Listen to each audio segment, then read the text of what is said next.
ওই রান্নাঘরে ছোট্ট একটি ব্লগে আপনাদের স্বাগত জানাই। আজকে চলে এসেছি কাঁচা আম নিয়ে। এখনও তো কাঁচা আমের সিজন চলছে। আপনাদের আগের ভিডিওগুলোতে টক ঝাল মিষ্টি আচার, আমের মোরব্বা দেখিয়েছি। আজকে দেখাবো আমচুর পাউডার কিভাবে বানাতে হয় এবং এটাকে সারা বছর কিভাবে সংরক্ষণ করা যায়, ফ্রিজের মধ্যে রেখে বা না রেখে দুরকমভাবে। আমরা তো আমচুর পাউডার কিনে আনি, যে কোনো প্যাকেটজাত খাবার কিনে নিয়ে এলে কী হয়, ওটার মধ্যে একটা প্রিজারভেটিভ থেকেই থাকে। তো আমরা সেটা তার জায়গায় যদি ন্যাচারালি এটাকে বানাতে পারি। তো আমার গাছে আম খুব বেশি নেই, আমি বাজার থেকেই কিনে নিয়ে এসেছি কাঁচা আমগুলো। আম এবার পেকে যাওয়ার সময় হয়েছে, আমগুলো আমি সব নিয়েছি, এগুলো দিয়েই বানাবো আমচুর পাউডার। খুব বেশি করবো না। আর এখানে জল নিয়েছি, আমগুলো পুঁটিতে আমি ছাড়িয়ে নেবো।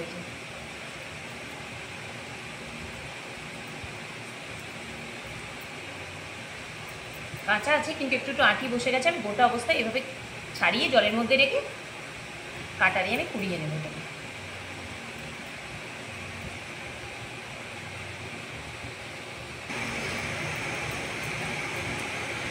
এই আমচুর পাউডারটা যে কোনো মুড়ি মেখে খান সন্ধেবেলা, বা কোনো কিছুর পকোড়া বানাতে হোক, যে কোনো কিছুতে আপনি অল্প একটু দিয়ে দেবেন।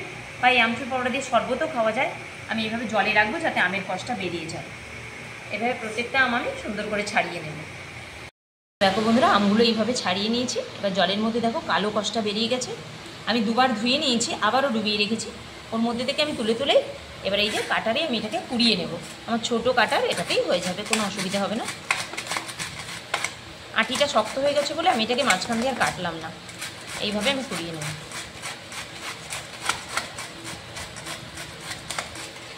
এই যে কোরানো হয়ে যাচ্ছে, দেখুন খুব সুন্দর হয়ে আমটা একদম ঝিরঝিরে হয়ে এভাবে কুড়িয়ে নিয়ে।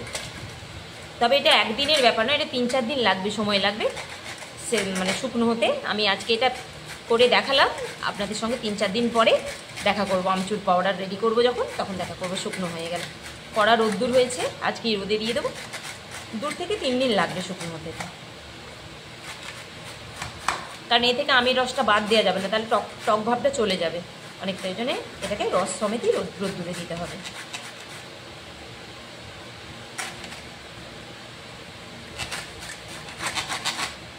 এই যে আঁটিটা শক্ত হয়ে গেছে, আঁটিটা কুড়িয়ে যাওয়ার ভয় নেই। আর আমটাতে মানে জালি জালি ভাবটা কম আছে, তার জন্য এতে কোনো অসুবিধা হবে না।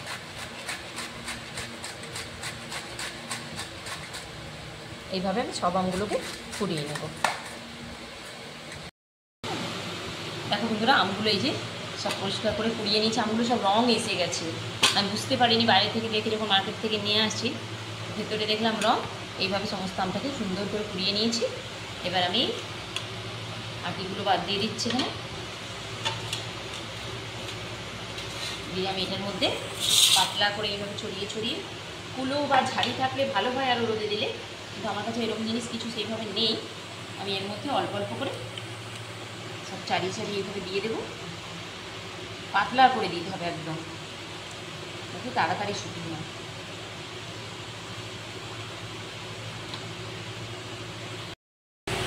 বন্ধুরা দেখো, এটাতে আমি পাতলা করে একদম দিয়ে দিয়েছি। এখন কড়া রোদ্দুর আছে, 2-3 দিন সময় লাগবে, শুকনো হয়ে যাবে। শুকনো হয়ে গেলে তোমাদেরকে তারপরে এসে রেডি করে দেখাবো আমচুর পাউডার। এই থালাটার মধ্যে দিয়ে দেবো অল্প অল্প করে।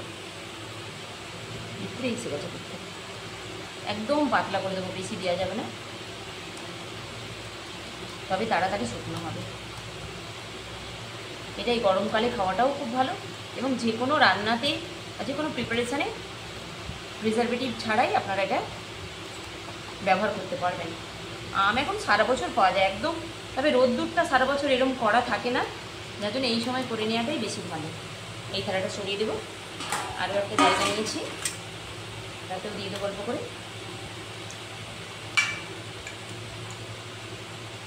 সবের মধ্যে অ্যাডজাস্ট করে পুরোটা আমি রোদ্রে বসাবো।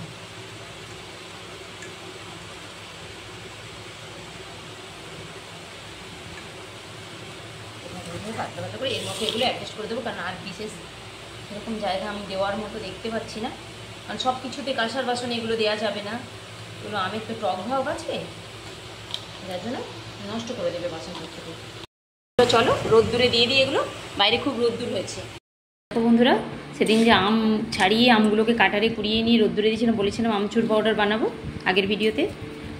তো সেদিন আমগুলোকে কুড়িয়ে, এটা তো 3-4 দিনের ব্যাপার, একদিনে আমচুর পাউডার হয় না। তো এগুলোকে ভালো করে আমি শুকনো করে নিয়েছি। এবারে আমি মিক্সিং বোলের মধ্যে এগুলো ভরে নেব, ভরে একটু গুঁড়ো করে নেব। নিলেই আমচুর পাউডার রেডি। এখন এই সবে গরম একদম রোদ থেকে তুলে নিয়ে এসেছি। এতটা হয়েছে, এটা গুঁড়ো হলে আরও কমে যাবে।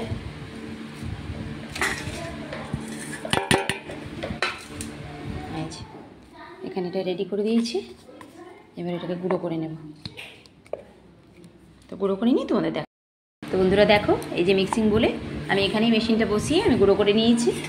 আর কত সুন্দর আমচুর পাউডারটা হয়েছে দেখো, একদম মিহি হয়ে গুঁড়ো হয়ে গেছে।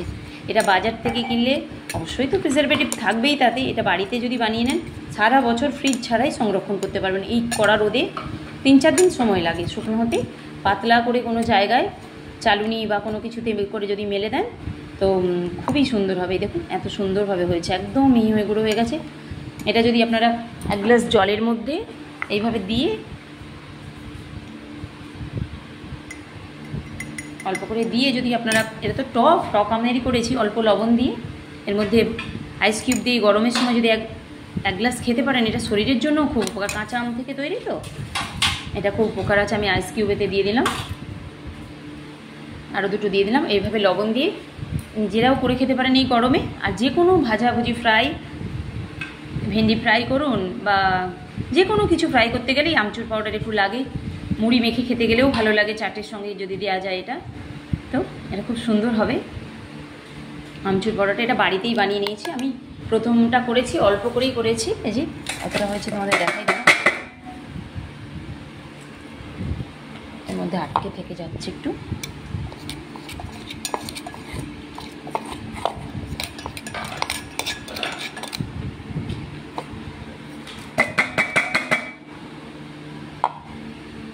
দেখুন না, অনেকটাই হয়েছে। এটা যদি আমি ফ্রিজে রেখে দিই সারা বছর আমি এটা আমচুর পাউডার হিসেবে ব্যবহার করতে পারবো। বাজারেও কিনতে পাওয়া যায়, কিন্তু যখন নিজেই বানাতে পারি তখন শুধু বাজার থেকে কেন নেব। বাজারে থাকা মানে সারা বছর তারা সংরক্ষণ করছে, প্যাকেটের একটা আলাদা দাম, তারা একটা সংরক্ষণ হবে যে তার জন্য একটা কেমিক্যাল দিচ্ছে তারা।